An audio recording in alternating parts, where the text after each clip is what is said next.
Kumusta? Ang asignatura natin ngayon ay Mathematics para sa ikalawang baitang. Tayo na ay nasa quarter 4, week 4.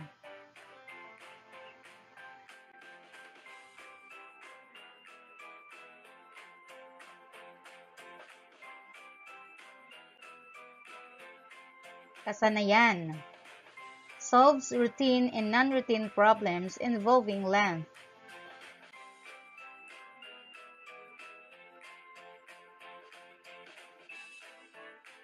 Bago tayo magpatuloy, sagutan mo muna ang baliktanaw.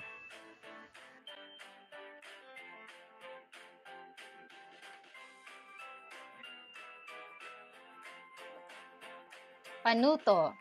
Sagutin ang mga sumusunod na tanong batay sa suliranin.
Ang aralin na ito ay nagpapakita ng iba't ibang paraan ng paglutas ng routine at non-routine word problem.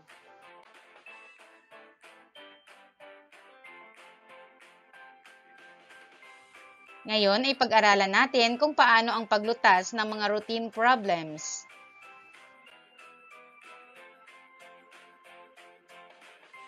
Sa paglutas ng mga routine problems, maaari nating gamitin ang mga sumusunod na hakbang. Una, basahin at unawain ang word problem. Alamin kung ano ang itinatanong sa suliranin.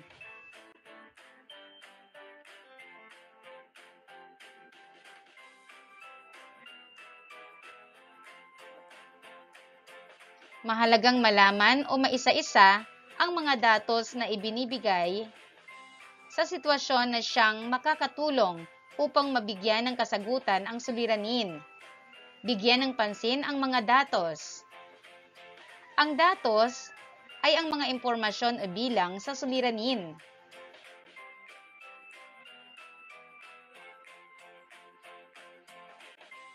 Sumunod na hakbang ay hanapin ang word clue na siyang makakatulong upang masagot ang suliranin. Ang word clue ay makakatulong upang malaman kung anong operation ang iyong gagamitin upang masolusyonan ang suliranin.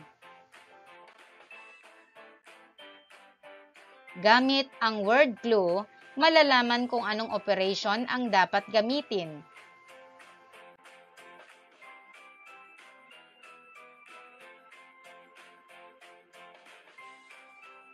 Ang susunod na hakbang ay isagawa ang ginawang plano gamit ang datos at operasyon.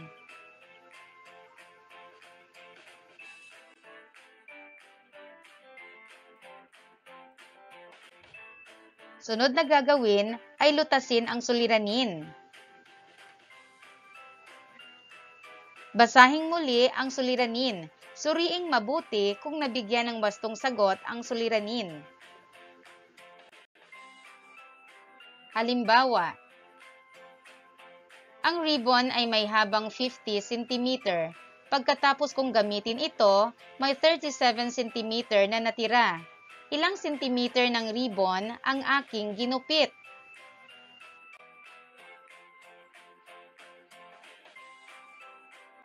Ngayon ay intindihin natin ang suliranin. Ano ang itinatanong sa suliranin? Magaling!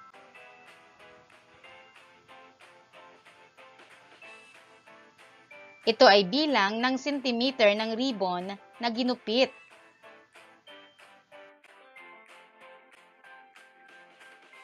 Ano ang mga datos sa suliranin? Tama ka ulit. Ang mga datos sa suliranin ay 50 cm na ribbon at 37 cm.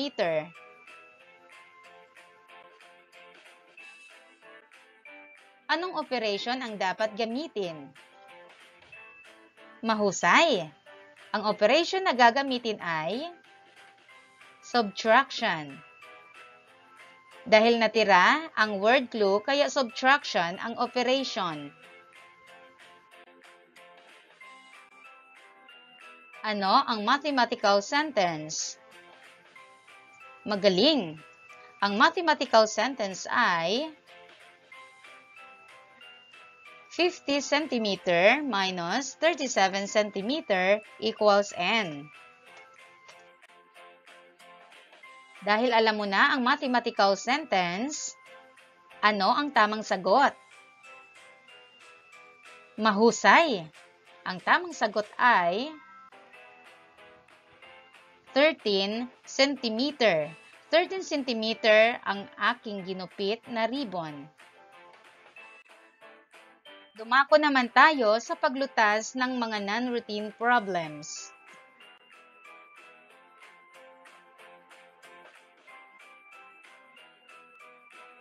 Sa pagsagot sa non-routine word problem, ito ay nangangailangan ng pagkamalikhain na sariling pamamaraan upang malutas ang suliranin.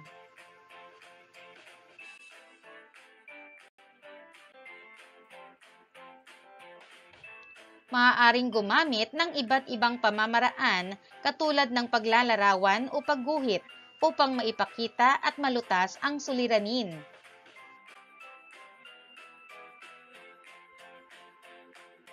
Basahin natin ang word problem o suliranin. Si Sharon ay may pink na cupcake na may 7 cm ang taas. Si Mark ay may orange cupcake na mas mababa ng 3 cm kaysa sa cupcake ni Sharon. Ano ang taas ng cupcake ni Mark? Upang masagot ang suliranin, maaari tayong gumuhit katulad ng nasa larawan. Sa makatwid, ating ibabawas ang 3 cm sa 7 cm upang makuha ang taas ng cupcake ni Mark.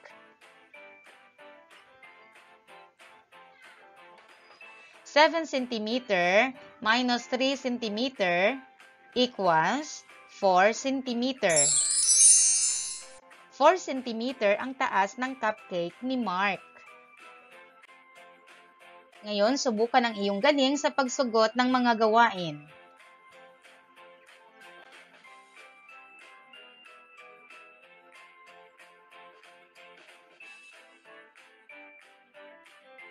Unang gawain.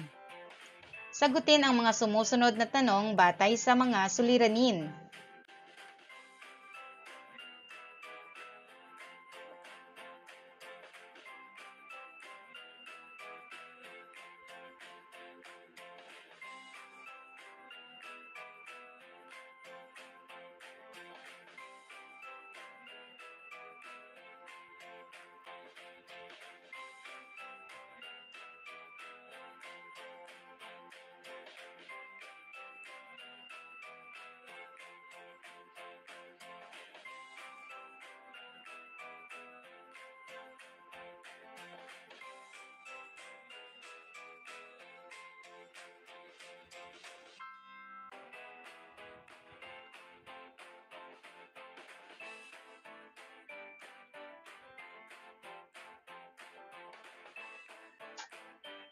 Para sa pangalawang gawain, basahin at lutasin ang bawat suliranin. Isulat sa kahon ang iyong solusyon at kumpletong sagot.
Narito ang mga dapat tandaan.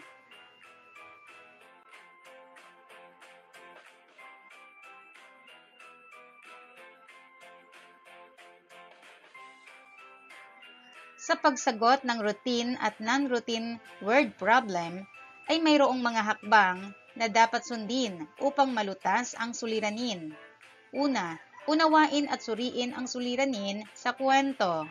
Pangalawa, sundin ang mga hakbang sa paglutas ng word problem.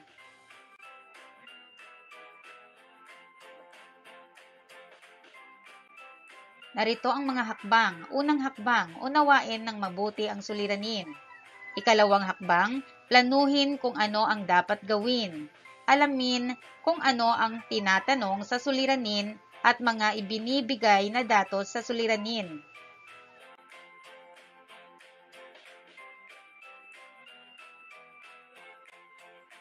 Ikatlong hakbang, gawin ang mga sumusunod na plano at lutasin kung ano ang solusyon sa suliranin.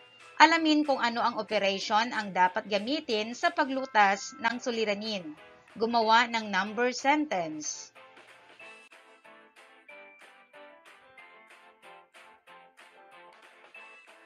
Ikaapat na hakbang, i-check kung tama ang sagot. Gumamit ng mga bagay sa pagkuha ng solusyon kung gustong i-check ang tamang sagot.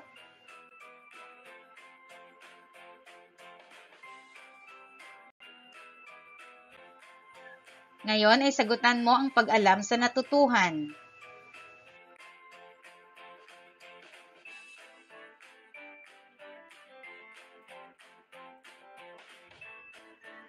Panuto.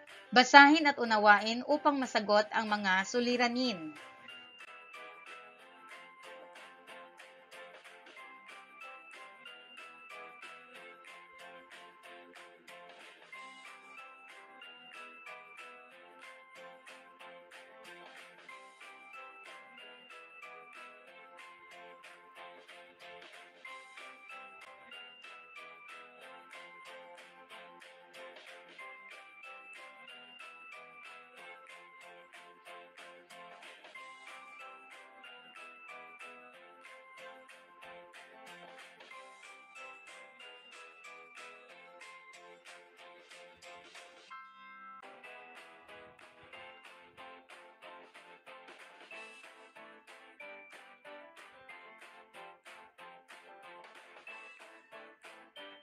Ngayon naman ay sagutan mo ang pangwakas na pagsusulit.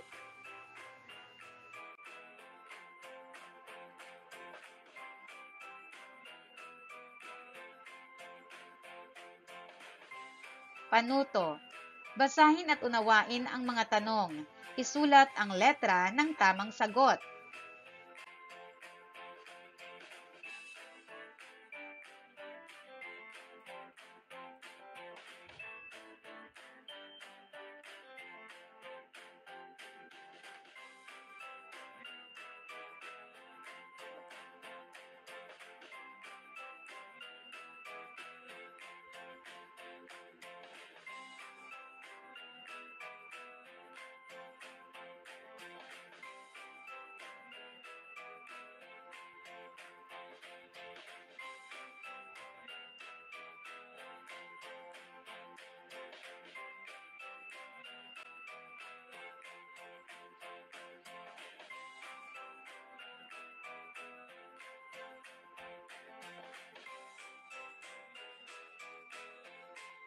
Sagutan ang pagninilay.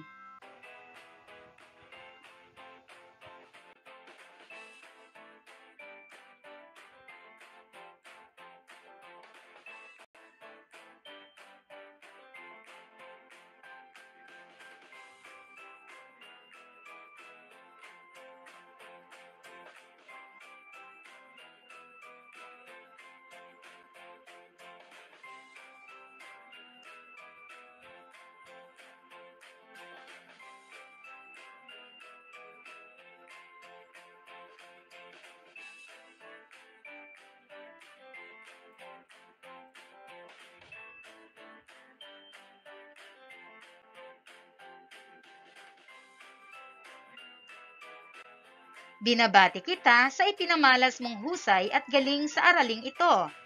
Huwag kalimutang i-share ang iyong mga natutuhan. Hanggang sa muli!